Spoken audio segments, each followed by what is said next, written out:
My mother-in-law called me crying yesterday. She can't understand why she's not allowed to see her grandson anymore. She thinks we're being cruel. Let me back up. My wife and I had our first child 8 months ago.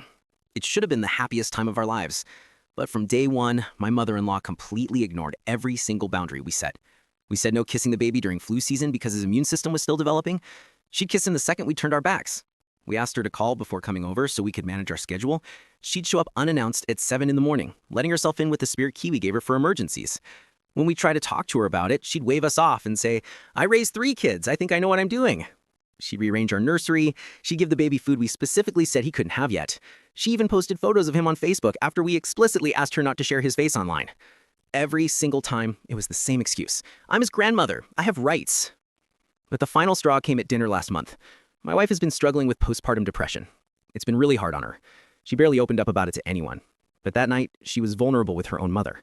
She tried to explain how overwhelmed she felt. And my mother-in-law looked her dead in the eyes and said, "Well, maybe if you weren't so sensitive and emotional all the time, you'd actually be a better mother. I never had these problems." I watched my wife's face just crumble. And something in me snapped. I stood up, looked at my mother-in-law, and told her she needed to leave, right now. I said she wasn't welcome back in our home until she could apologize and show actual respect to my wife. She laughed. She actually laughed.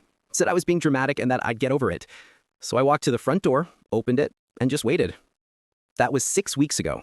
She's called 23 times, left voicemails, sent expensive gifts for the baby, had her sisters, my wife's siblings, even her own friends text us saying we're overreacting, that we're keeping her from her grandson.